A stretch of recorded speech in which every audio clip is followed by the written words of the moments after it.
Sorry about that. Okay, where were we again? Okay. The Congress' biggest change is a change when they removed the passage about condemning the slave trade.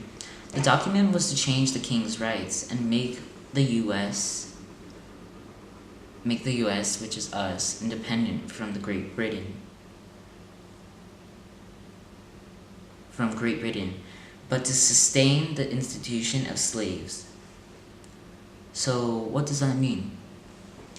So basically, it was to separate us from Great Britain because of the recent wars with them and what they've been doing. The acts that people have been hating and things have been leading up to it that patriots and Americans have been hating. So they made this document was saying basically that they all want to be independent from Great Britain. But to sustain the institution of slaves is basically they still want the slave trade, which the US sort of loved because it was basically they were used to it. Basically the slaves, they would do all the work. Well, not necessarily all the work, but mostly labor.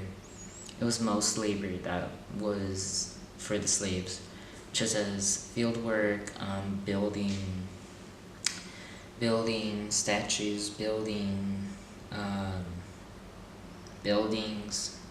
such as that. Okay, Robert Hemmings is Jefferson's slave, and it is his constant companion. Jefferson says, life, liberty, and the pursuit of happiness. This is what he puts in the Declaration of Independence, I believe. On July 4th, 1776, the Declaration of Independence is finished and is final. After 1776, Jefferson returns home and continues to be a representative for Virginia's House of Delegates. He writes 126 bills, including Jefferson's life, and was...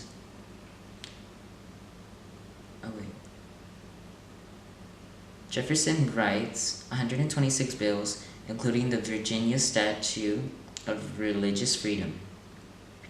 In 1779, Jefferson is elected as second governor of Virginia. This was the darkest time of Jefferson's life and was not good fit for a 36-year-old. That was considered sort of not very old, but it was sort of. Because not many people lived a long time back then. The British invaded Virginia in 1787, and Jefferson realizes that Virginia without a standing army is dangerous, and he regrets that, he said, and that it is not safe. But it's safe to have an army, and he regrets that later. Jefferson flees to west of Charlottesville, running the government from his home Monticello. So basically what happened is a British army invaded Virginia, and he fled because he's chicken. He was scared. So he went back to Monticello, which is on the topmost hill of Virginia, central Virginia, not central. Wait, is it? I'm not sure, but I know it's by Charlottesville. Outside of Charlottesville, there's a giant mountain, and on the top of it, it was one of the most beautiful landscapes, so he wanted to put his home there.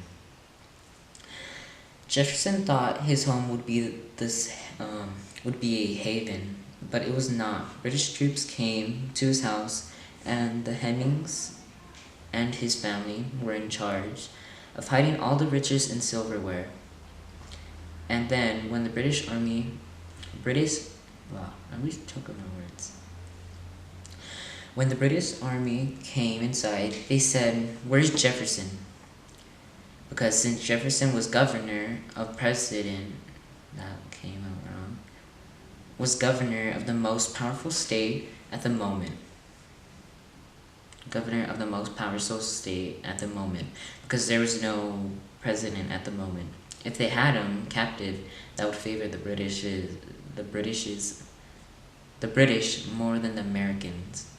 But Jefferson went back to Charlottesville on his horse, as he had time to escape. But the thing is that when they went inside, Jefferson was already leaving, but the Hemmings family, which were the slaves, were in there, and they came in, and a British officer came in and asked, "Where's Jefferson?" And he said, "Go ahead and shoot," because he was loyal. He was loyal to Jefferson. He didn't want to tell where Jefferson went. So Jefferson wasn't killed. And the Hemmings family, luckily they weren't killed, and the British just left, and Monticello was left alone. They didn't break anything or anything, so that was good. In 1782, the war ended and Jefferson is governor. No longer. No longer.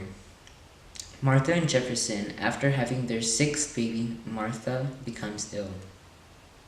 Martha knew her last days were coming, and she asked Jefferson not to marry after she died. Jefferson agrees not to marry, and he does not marry. After she died, Jefferson thought of suicide, and he told people about it. That's not sad. Tears sadness. I feel you. I feel you, bro. Sorry, just one moment. Okay. The only reason why he didn't do suicide is that he has children, and he wanted to be there for them.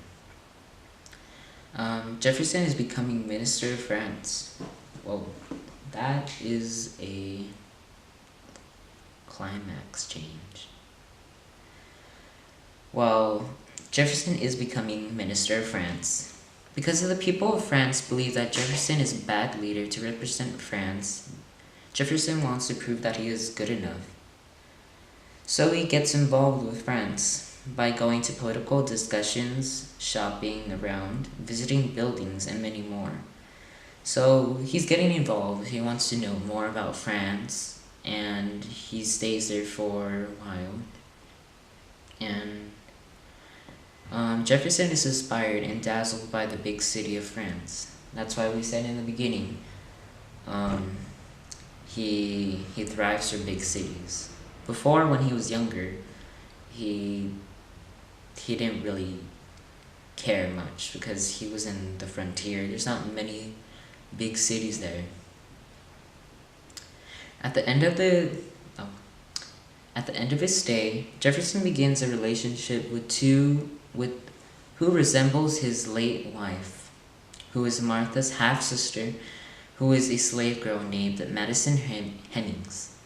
Ooh, that's some tea right there. Wait, didn't he say that he wasn't gonna marry? And that's exactly what he did. He did not marry her, but he was in a relationship with her. So, technically, he could have a relationship, but he cannot marry. Ooh, Martha, you should have said relationship and not marry. Ooh, if only you were here, Martha. That stuff would go down. Okay. The relationship will last 37 years until Jefferson will die, and they had their first baby together. 1787, Jefferson is offered the job as Secretary of State by George Washington. Hamilton's wow. Oh my god. This is gonna be a long video. Let's go.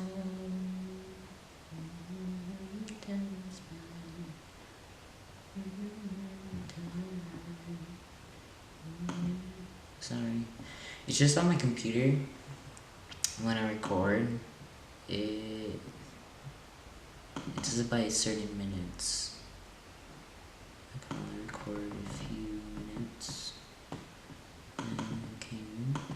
Okay, we're back. I'll leave it together. Yeah. Hamilton's economic plan gives the federal government too much power. George Washington usually sided with Hamilton, so he didn't very like that much Thomas Jefferson. In 1794, Jefferson changed his course again and gives up politics and decides to create a home like no other in the world in Monticello. So basically, it's the story.